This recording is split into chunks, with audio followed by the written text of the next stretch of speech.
Pela graça de Deus, pretendo continuar a avançar um pouco, ainda dentro deste versículo 1 da primeira epístola de Paulo a Timóteo, capítulo 2, e vamos ler aqui alguns versículos.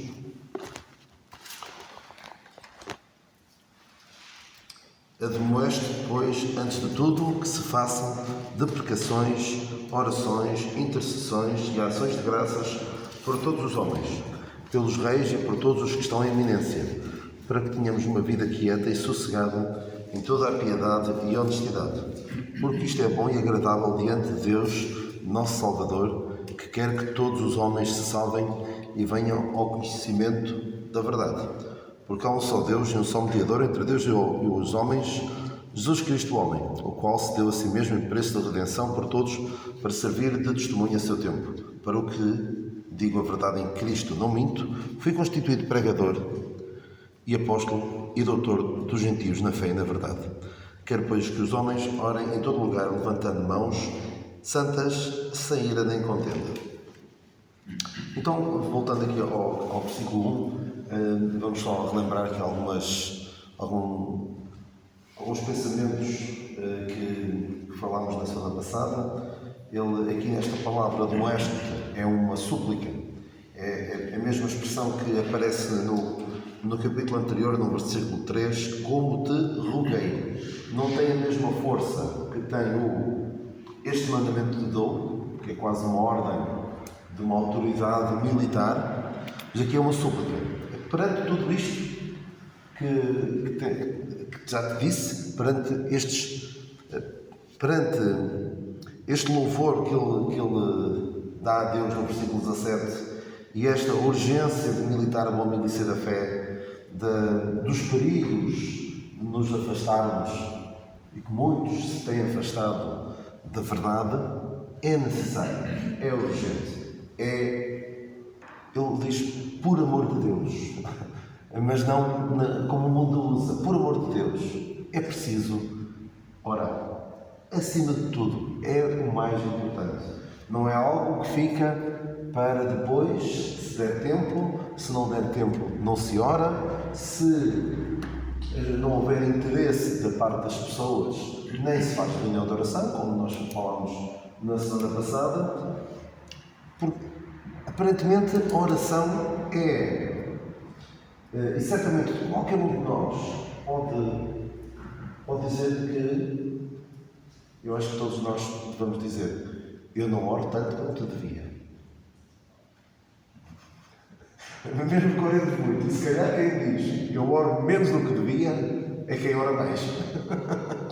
Porque é aquele tipo de coisa que, quanto mais fazemos uma certa coisa, mais percebemos que fazemos pouco. Eu costumo dizer várias vezes, eu quando conhecia matemática até o 12º ano, achava que sabia muito. E quanto mais conheço, mais percebo que não sei nada. Quanto mais estudo a palavra de Deus, percebo mais, mas mais percebo que percebo pouco. E quanto mais oramos, mais percebemos o quanto estamos em falta. E de facto devia ser algo prioritário. Eu na semana passada falei na questão da vida de igreja, dos cultos, que tem sido, a oração tem sido secundarizada. É algo posto. Olha, fazemos porque também parece mal não fazermos a reunião de oração. E fazemos junto com o estudo bíblico. E outras igrejas nem sequer têm esse hábito. Mas acho que é um hábito salutar mantermos o estudo bíblico e a oração. Mas tem sido secundarizado em termos de igreja, da vida da igreja. São poucas, ou quase nenhumas, as igrejas que conheço que façam uma reunião de oração de 1 hora com vários irmãos a rezarem-se em oração, no cântico, porque não há interesse. Não há público-alvo. As pessoas já não estão para isso. E é triste. Em tempos havia mesmo um dia específico para isso. Hoje em dia até há um familiar meu em França que fazem reunião de oração pelo Zoom, como nós fazemos. E mesmo assim aparecem poucos. Ou seja, antigamente era preciso sairmos de casa, sairmos dos nossos cuidados, deixar toda a nossa vida para irmos a um lugar específico. Para quê? Para orar. E alguém poderia pensar assim, e as mulheres não também? Mas elas nem podem orar, o que é que elas estão lá a fazer? Pode alguém pensar assim. Mas quem pensa assim não está a ver bem as coisas. Tem uma visão demasiado materialista, demasiado mundana, não digo mundana no sentido pecaminoso, mas uma visão muito terrena das coisas. Então, havia reuniões assim. E agora, mesmo uma reunião em que as pessoas podem ficar em sua casa e orar, para orar, mesmo assim, a adesão é pouca. Então a oração tem sido secundarizada quando ele aqui diz primeiramente, antes de tudo. E certamente nas nossas vidas, na minha vida, certamente é algo que não dedico o que devia dedicar. Certamente. E havia um irmão nosso, eu já não lembro quem era. Isto talvez tenha sido o Martinho Lutero ou outro. Também às vezes as histórias são muito romanceadas, mas ouvimos histórias de irmãos do passado que passavam horas e horas em oração. E há um desses irmãos que se conta-se que ele dizia assim: eu hoje tenho um dia tão ocupado, preciso passar mais tempo em oração. Quantos de nós vemos as coisas assim? Não há esta visão. Não há esta visão que Paulo tinha. É assim, nós, mesmo que não compramos tanto quanto devemos continuar a dizer isto é o que Paulo diz, isto é o que Paulo fazia. Porque um erro em que nós nunca devemos incorrer é as coisas mudaram, vamos ter de acompanhar o fluxo da sociedade. Não, temos que continuar a dizer o que a Bíblia diz. Mesmo que o mundo esteja diferente, temos de continuar a dizer o que a Bíblia diz. Claro que, por vezes, há coisas que nós não conseguimos viver tão de acordo com aquilo que a Bíblia ensina, porque a nossa sociedade está montada, não direi como a Bíblia ensina. O ideal bíblico, por exemplo, do casal.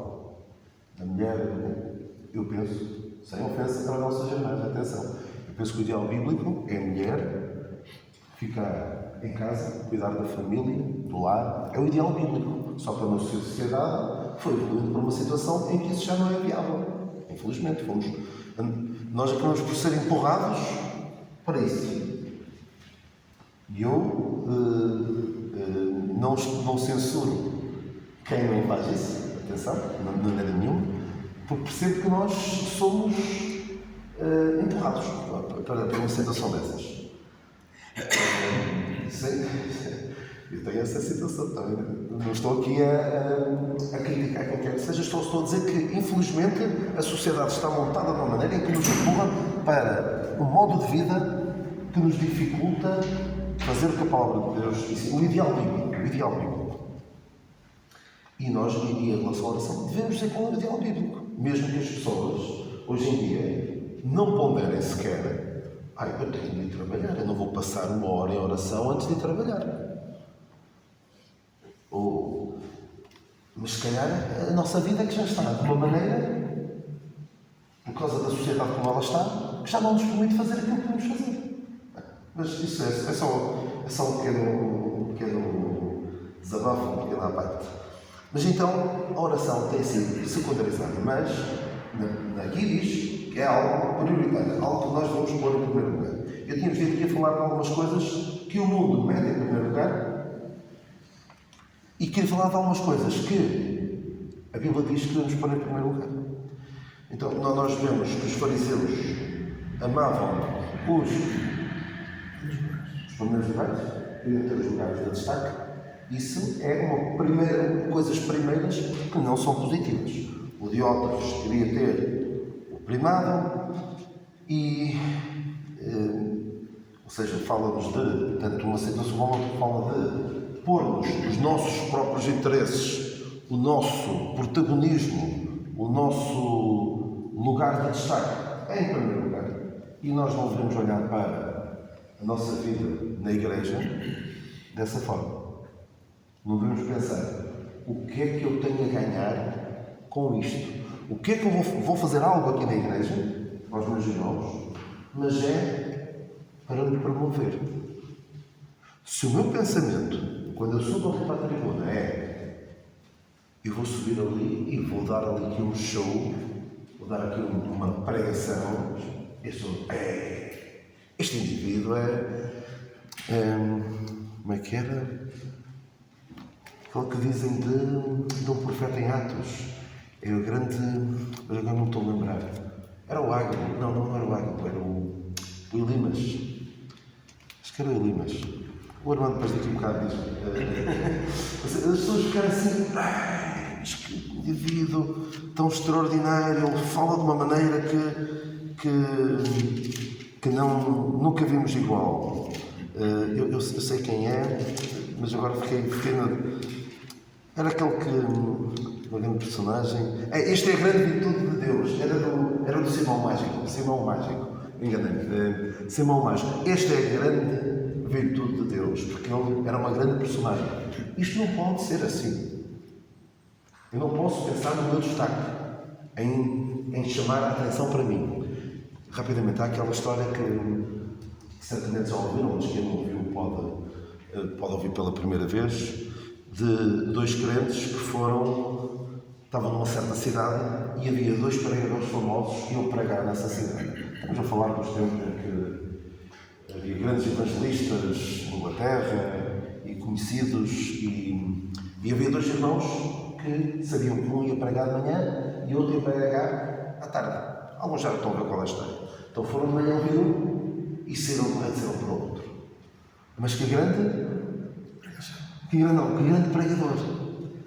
pregador. Que grande pregador. E foram ouvir o outro à tarde. Isso era lá o Lisboa. Mas que grande salvador. Não é? Ou seja, o pregador não deve chamar a atenção primeiramente para si. É para o salvador. É apenas um instrumento. É alguém que é usado, canalizado, que é um canal das bênçãos de Deus, a bênção de Deus para os outros. Não é? Olhem para mim. Eu sou... Os judeógrafos eram assim. Os fariseus eram assim. E há um outro. Deixa-me primeiro sepultar o meu pai.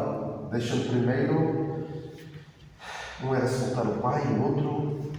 Era despedir da família, exatamente. Há alguns que parece que estão à espera de... Os seus pais... Estão à espera de algo que aconteça. Olha, quando acontecer isto, eu assim já vou poder dedicar mais tempo.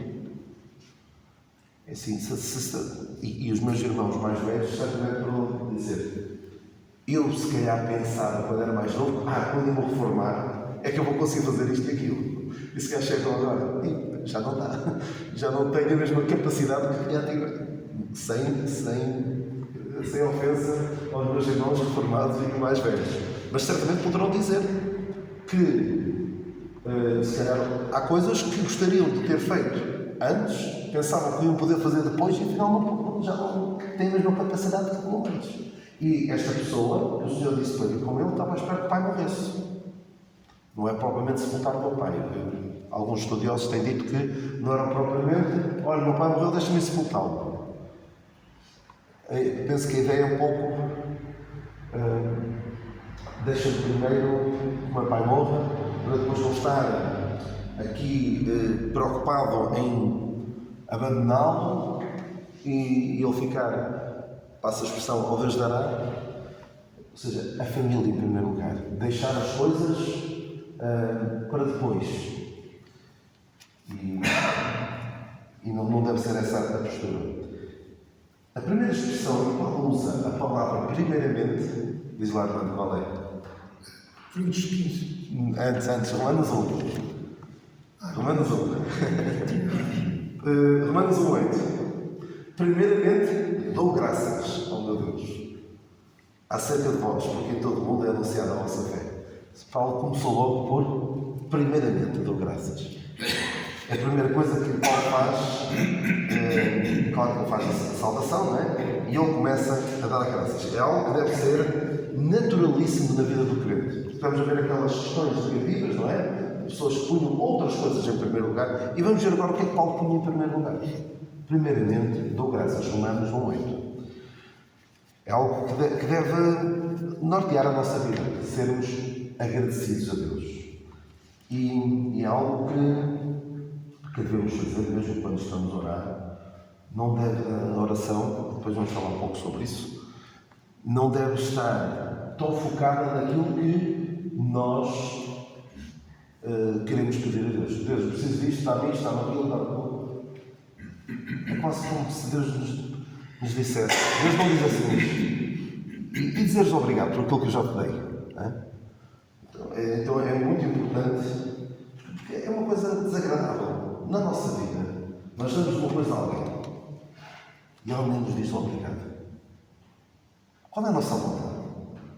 Da próxima vez não. E nós estamos constantemente a fazer isso a Deus. Deus dá-nos, todos os dias dá-nos a vida, dá-nos a saúde, dá-nos capacidade para trabalhar, dá-nos esta paz que temos por sermos do Senhor. Tantas bênçãos que nos dá todos os dias. E nós vivemos a nossa vida e nem nos lembramos de agradecer. Quantas vezes isto acontece? Então, primeiramente, dou graças. Outra expressão em que ele usa a palavra primeiramente. E não somente fizeram como nós esperávamos, Paulo a falar dos macedónios, por causa de darem oferta que os irmãos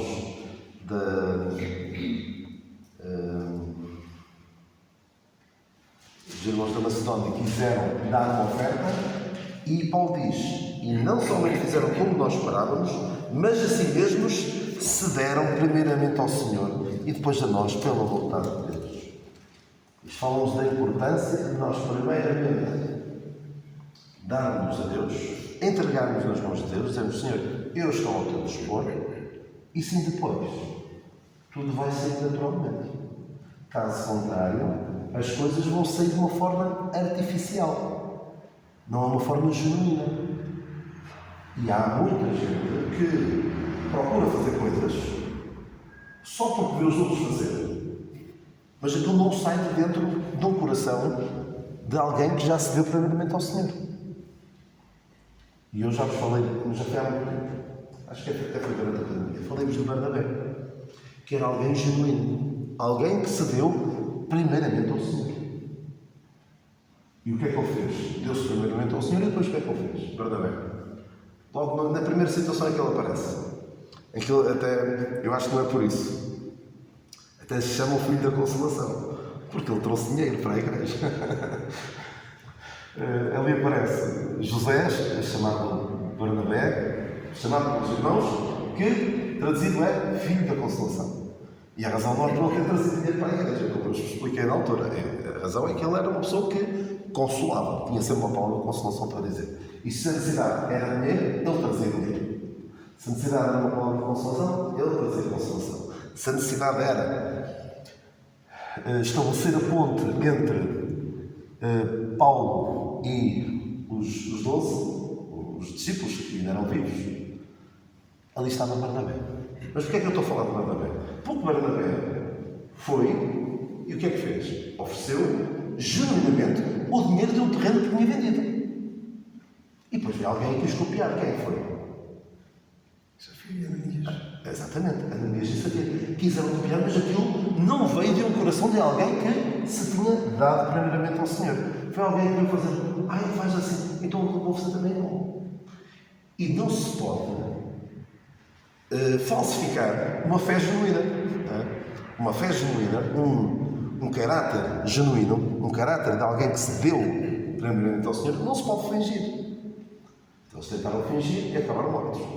E o mesmo aconteceu com os filhos de Seva, uma história menos conhecida, em Atos 19, penso eu, quando Paulo faz milagres nunca antes vistos, em que até lenços iam Paulo dava um lenço, uma excelência para alguém e a pessoa ficava curada.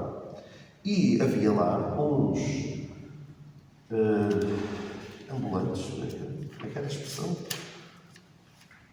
Atos 19. Exorcistas judeus ambulantes, exatamente, exorcistas ambulantes. Atos 19, 13. Alguns não conheceram esta passagem, talvez. E então eles tentaram fazer o que Paulo fazia. Paulo expulsava demónios, vamos nós também fazer o mesmo. Correu bem? Não correu bem.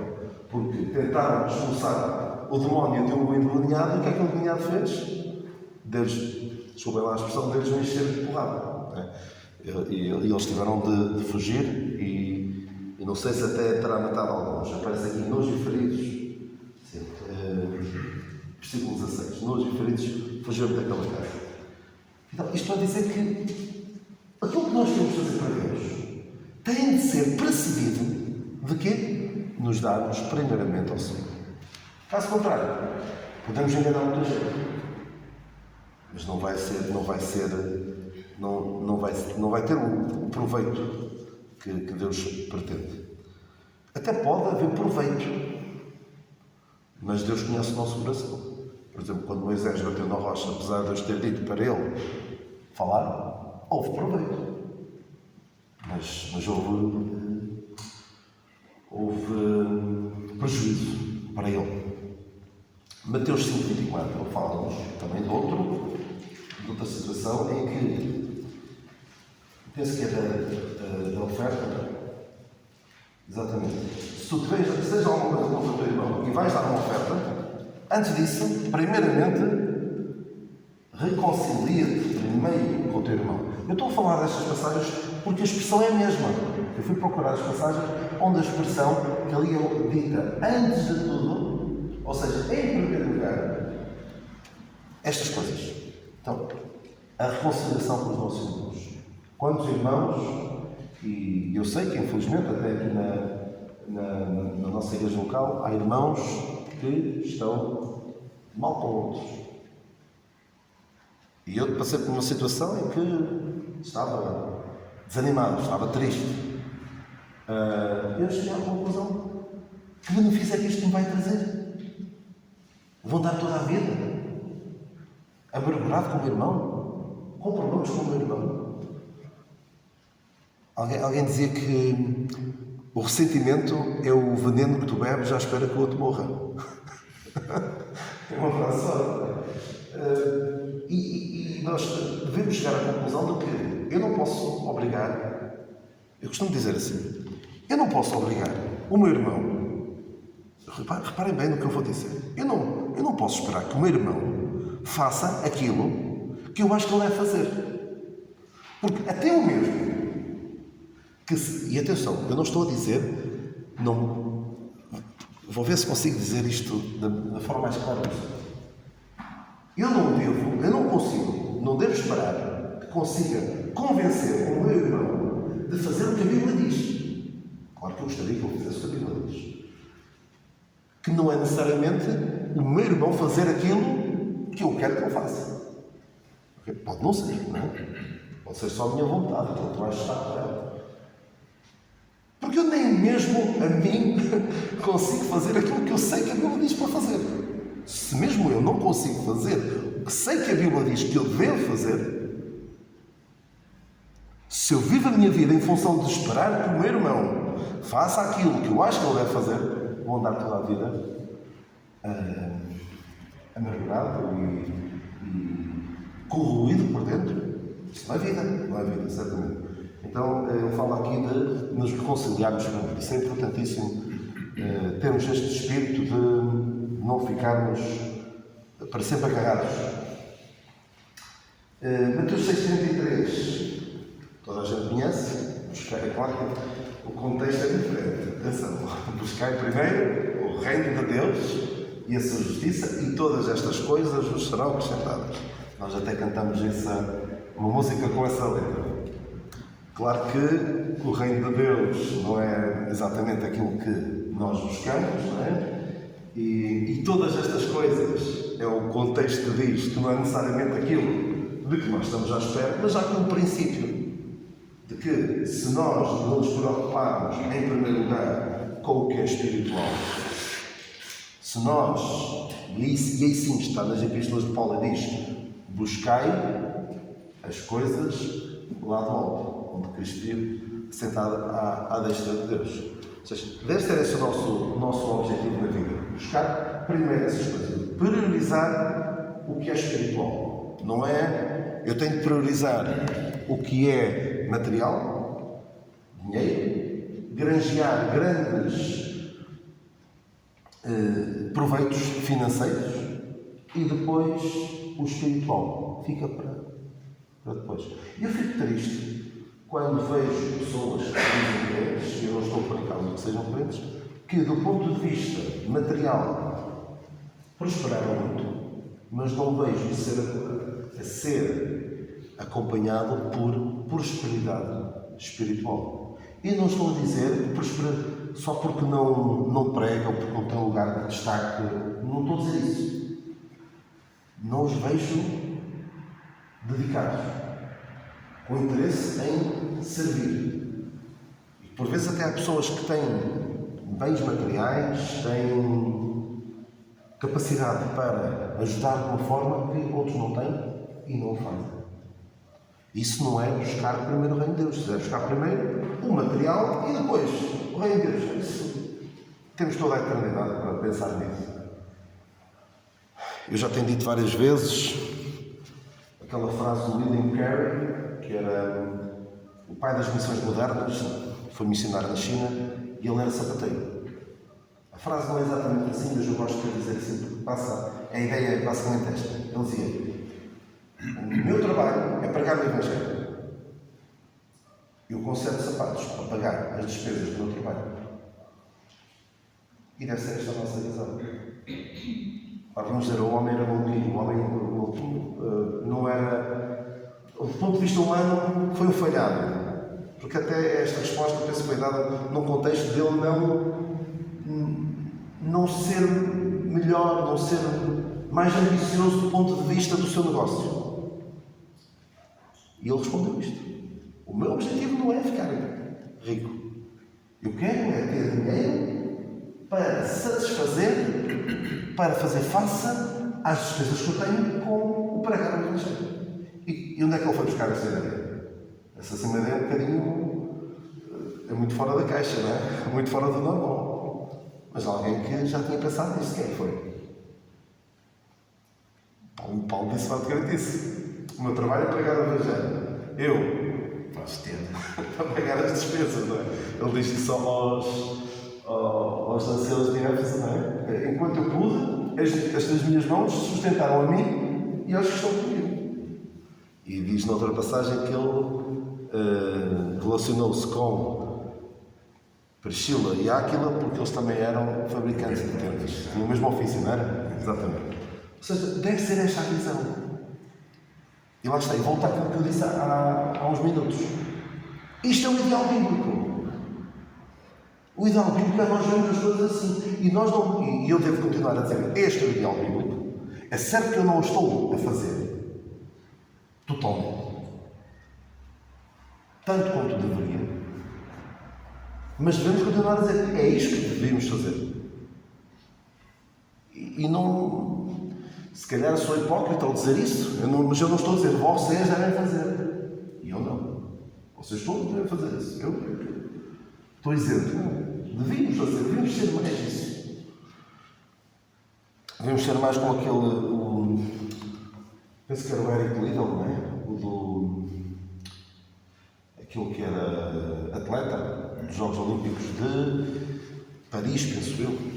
Vai ser outra vez agora este ano, mas penso que já foi há quase 100 anos, à volta disso. Conhecem aquele do Momento de Glória, não é? Sim, sim. Em que ele tinha uma vida promissora, do ponto de vista económico, e o que é que ele fez? Deixou tudo e foi para missionário. E estas histórias são contadas, a Cláudia já contou essa história, às crianças noutro tempo, e nós vimos para aquela história e dizemos, eu não vou fazer isto.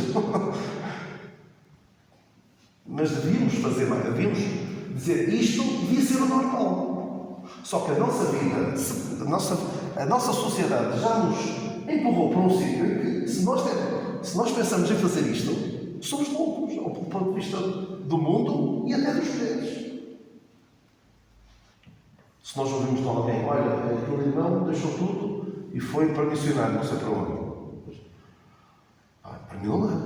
Eu quero casar, quero casar, quero ter a minha família, quero construir uma casa, Toda a gente quer ter estas coisas. É complicado. O mundo está construído de uma maneira em que quem quer fazer o que devia fazer vê a sua vida muito, muito dificultada. Se quiseres alguma coisa, esteja à vontade. Mateus 7,5. Aquela passagem que diz: tira primeiro o que está no teu olho antes da trave. Tira primeiro da trave. Devemos estar mais preocupados comigo do que com o outro. Lá está. É aquilo que eu vos disse há bocado. Eu não posso controlar o que o outro faz. Eu não posso obrigar o outro a fazer isto. E enquanto olha, isso tem tempo.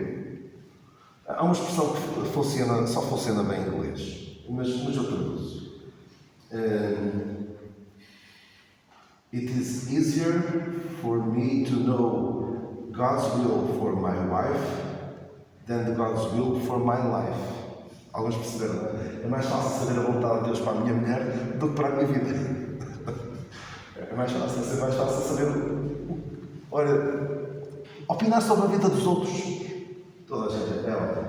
Agora, quando é comigo? Isso já não somos tão bons, não é? Porque, e mesmo nós conseguimos olhar para nós e reconhecer o mal que há, é muito difícil.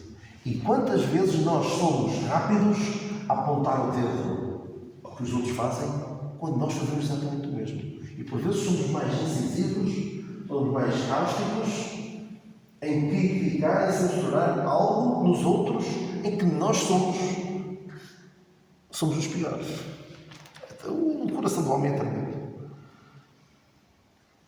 O Senhor também fala daqueles que estavam muito preocupados com o exterior, e Ele diz: limpa primeiro o interior do copo e não o exterior. As pessoas estavam muito preocupadas com o exterior, com o aspecto. Também falei na semana passada, assim, de repente, e vou mencionar, havia aqueles que, primeiramente, lavavam as mãos. Que alguns até acharam estranho o Senhor comer sem primeiro lavar as mãos. Ou seja, eles estavam muito focados, os fariseus estavam muito focados naquilo que era aparente, no exterior, e não estavam preocupados no interior. E o Senhor deixa bem claro que é importante, primeiro, tratar do interior. Aqui outra passagem, que não nos vamos ter muito com ela, mas fala daquela parábola daquela pessoa que quer ir à guerra, mas primeiro tem de ver se pode ir à guerra contra 200, tendo só 100, ou se para fazer uma torre, primeiro tem de se sentar para perceber se tem o suficiente para isso. Ou seja, devemos fazer planos primeiro na nossa vida. Não devemos atirar para as coisas sem termos a noção do que vamos fazer. E Marcos 13:10, isto aqui não tem. Marcos 13:10. Sim, em que o Senhor diz: importa que o Evangelho seja primeiramente pregado entre todas as gente. Ou seja, a importância de pregar o Evangelho. O Evangelho é algo que é urgente. Quantas vezes somos capazes de falar de tudo e mais alguma coisa, mas falar do Evangelho. Falar da mensagem mais importante para a vida de qualquer pessoa, isso fica para depois.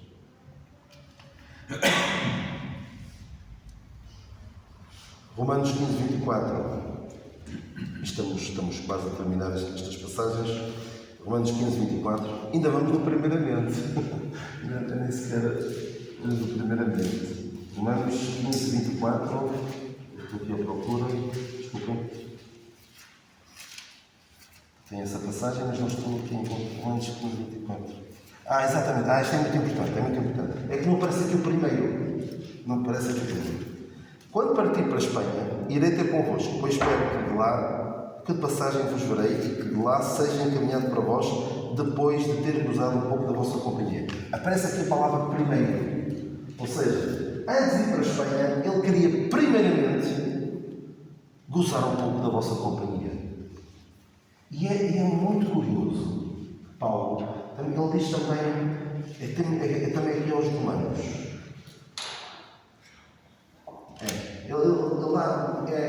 É importante falar disto. Paulo diz que ele queria ir à Espanha. Eu não sei se alguma vez terá ido à Espanha, mas tinha esse desejo. E que, diz aqui, depois de ter gozado um pouco da vossa companhia. Vamos a Romanos 1, 10, ele diz assim: pedindo sempre em minhas orações que, em algum tempo, pela vontade de Deus, se me ofereça boa ocasião e vir ter convosco, porque desejo ver-vos, para vos comunicar algum dom espiritual, a fim de que sejais confortados. Isto é, para que, juntamente convosco, eu seja consolado pela fé mútua, assim vossa como minha. O apóstolo Paulo, mais do que ninguém, podia dar-se ares de importante. Ele tinha recebido revelações do Senhor Jesus Cristo glorificado. Ele tinha uma mensagem que não tinha sido dada a mais ninguém. Ele podia dar-se ares de superior. E o que é que ele diz? Eu quero estar convosco. Eu quero desfrutar da vossa companhia. Eu quero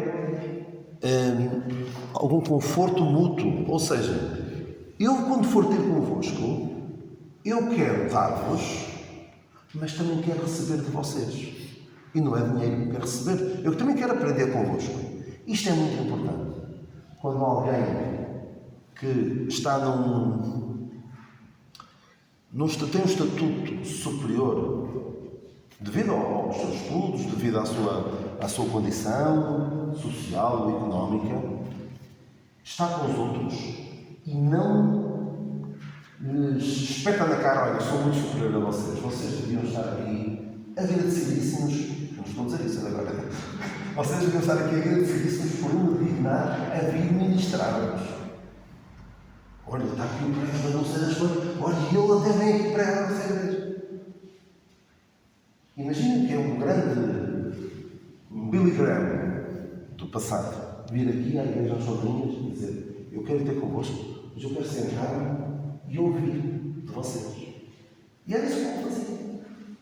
Paulo, apesar de mais do que ninguém poder dizer: olha, vocês sentem-se e aprendem, eu também quero. Isto é importantíssimo, é importantíssimo. Não termos esta atitude de sobranceria. E estamos mesmo a terminar. Sejam primeiro provados e depois sirvam. Acerca dos diáconos, dos anciãos e dos diáconos. Isto não pode ser à balda. Olha, vais começar a servir. Primeiro, posto à prova. É importante, na igreja, as coisas têm que ser feitas com ordem e com critério. Com critérios bíblicos. E em 1 Timóteo 5,4 ele fala de cuidar das viúvas. Penso que é de cuidar das viúvas. Mas se alguma viúva tiver filhos ou netos, aprendam primeiro a exercer piedade com a sua própria família. Ou seja, a importância de cuidar, cada um cuidar primeiro da sua família. Antes de pôr encargos à igreja, de subcarregar a igreja, primeiramente cuidar dos nossos. Muito importante. Porque aquele que não cuida dos seus, negou a fé e é pior que os infiéis. E para terminar esta parte do primeiramente.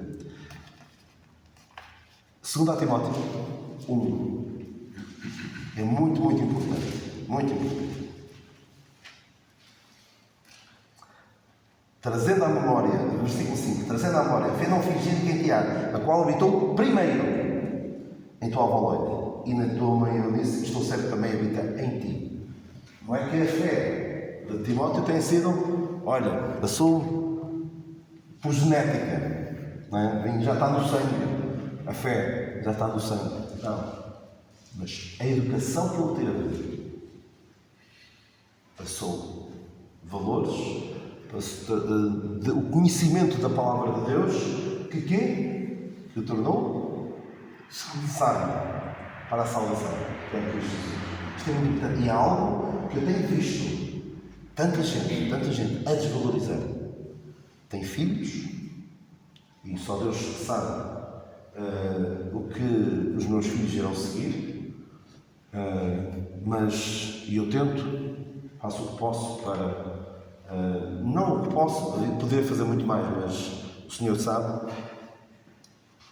mas há pais, desculpem a expressão, estão-se nas tintas para o bem-estar espiritual dos seus filhos e conhecem a palavra de Deus, professaram a fé, vieram aos cultos durante anos e agora descartam qualquer responsabilidade em termos espirituais aos seus filhos. Não querem saber. E isto é algo que devia estar em primeiro lugar. Porque se habitou primeiramente na avó Loide e na mãe Eunice, há boas perspectivas de depois passar aos seus filhos. Não é garantido. Mas agora, se nós não investirmos, depois não nos queixemos mais tarde de que os nossos filhos não querem saber. Atenção, erros todos cometemos.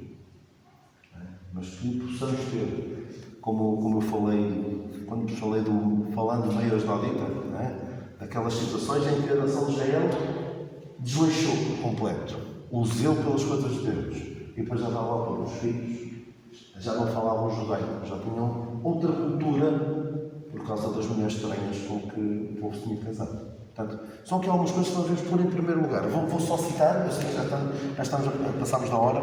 É importante dar graças, darmos primeiramente ao Senhor, reconciliarmos com os nossos irmãos, buscar primeiro o reino de Deus, olhar primeiro para nós, preocuparmos primeiro com o interior e não com o exterior, planear, pregar o Evangelho, ter comunhão com os crentes, pôr à prova, sermos postos à prova antes de termos pretensões de servir na obra, de cuidar da família e passar a fé. Não é automático, mas fazemos possíveis para que os nossos filhos, os nossos jovens, conheçam a palavra de Deus e sejam sábios para a salvação. Que o Senhor nos abençoe e na próxima semana abençoe a oração. Eu digo primeiramente a oração e a oração. Já vamos no terceiro estudo ainda daqui a nada, estamos no terceiro estudo, eu sei começar a falar da oração. Importante que é a oração. Exatamente. Que o Senhor nos guarde e nos abençoe.